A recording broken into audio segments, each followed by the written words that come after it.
السلام علیکم خواتین و حضرات، امید ہے آپ خیریت سے ہوں گے۔ آپ کے لیے ایک نئی کاوش، ایک نئی سوچ، ممکن ہے بہت سے لوگ اس پر کام کر رہے ہوں، لیکن میری ایک چھوٹی سی کاوش ہے کہ میں نبی اکرم صلی اللہ علیہ وآلہ وسلم کے ارشادات کے قول آپ تک پہنچا سکوں۔ امید ہے کہ میری کاوش آپ کو پسند آئے گی۔ اس کاوش کے لحاظ میں آپ سے بہت سی باتیں ابتدا میں کرنا چاہتا ہوں، لیکن میرے چینل کو سبسکرائب ضرور کیجیے گا اور بیل آئیکن پر کائنڈلی مہربانی ہو۔ تو بسم اللہ کرتے ہیں، شروع کرتے ہیں اس پاک پروردگار کے بابرکت نام سے۔ تم اپنے مال کے ذریعے لوگوں کو خوش نہیں کر سکتے، لہذا خندہ پیشانی سے اور حسن اخلاق کے ذریعے انہیں خوش رکھا کرو۔ قسم ہے اس ذات کی جس کے قبضے میں میری جان ہے، یہ بندہ اللہ تعالیٰ کو پکارتا ہے تو اللہ تعالیٰ اس پر ناراض ہونے کی وجہ سے منہ موڑ لیتا ہے۔ وہ پھر پکارتا ہے، اللہ پھر منہ موڑ لیتا ہے۔ وہ پھر پکارتا ہے تو اللہ تعالیٰ اے میرے بندے اپنے فرشتوں سے کہتا ہے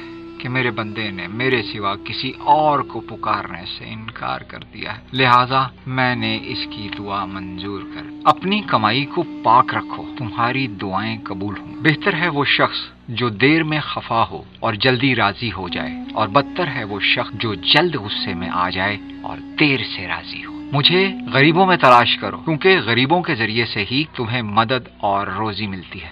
دو بھیڑیے جو ریور میں چھوڑ دیے جائیں اس قدر فساد برپا نہیں کرتے جس قدر انسان کی دولت اور مرتبے کے حرص اس کی دنیا میں فساد ڈالتی۔ جہاں شبے کی گنجائش ہو وہاں قبل اس کے کہ کوئی منہ کھولے خود اپنی بریت کا اظہار کر دینا چاہیے۔ جو شخص اپنے ظالم کو بد دعا دیتا ہے وہ اپنا بدلہ لے لیتا ہے۔ جس نے جنگل میں سکونت اختیار کی وہ علم و عقل سے خالی رہا، جو شکار کے پیچھے لگا رہا وہ غافل ہوا، جو عمرہ کے دروازے پر آیا وہ فتنے میں پڑا۔ جس قدر کہ ان کے نزدیک ہوا اتنا ہی خدا سے دور ہوا۔ انسان خدا کا اور خدا اس کا راز ہے، سچی اور میٹھی بات بھی ایک صدقہ ہے۔ انسان خدا کا اور خدا اس کا راز۔ جو قاضی بنایا گیا اس کی حالت یوں ہوئی کہ جیسے بغیر چھری کے ذبح کیا گیا، اس لیے قاضی بننے سے ذرا احتیاط کیجیے گا۔ دنیا بیماریوں کی جگہ ہے اور لوگ اس میں بیماروں کی طرح ہیں۔ جب تو کسی عالم کو دیکھے کہ وہ اپنے دینی امور میں آسانیاں پیدا کرنے میں مشغول ہے تو جان لے کہ اس سے کچھ بھی نہیں ہو سکے گا۔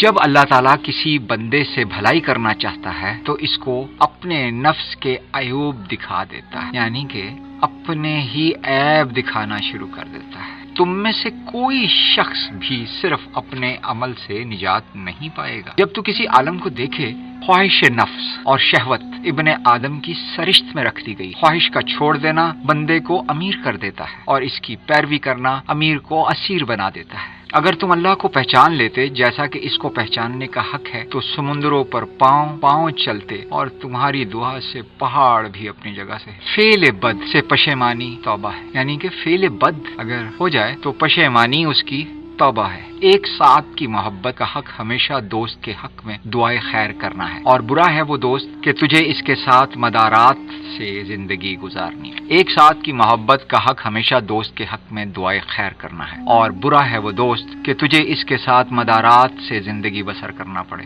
خیال رکھیے گا شیطان اکیلے آدمی کے ساتھ ہوتا ہے اور دو سے دور ہو جاتا ہے۔ حکمت مومن کی کھوئی ہوئی چیز ہے، جہاں پائے وہ اس کا سب سے زیادہ شرافت نصب کی ایک نعمت ہے۔ میرے نبی اکرم کے خوبصورت ارشاداتوں میں سے ایک، کسی فاسق کی برائی کرنا غیبت نہیں، کسی فاسق کی برائی کرنا غیبت نہیں ہے۔ فاجروں کے عیوب کی پردہ داری سے کب تک جھجکو گے؟ لوگوں کو ان کے شر سے ہوشیار کرنے کے لیے ان کی پردہ دری کرو، یعنی کہ ان کے پردہ داری رکھنے کی ضرورت نہیں ہے۔ نبی پاک نے فرمایا خاص طور پہ فاجر لوگ۔ آپ سوچ رہے ہوں گے کہ یہ لفظ فاجر کیا ہے؟ فاجر کا مطلب ہے وہ شخص جو کھلے عام برائی کرتا ہے اور اس سے ڈرتا بھی نہیں۔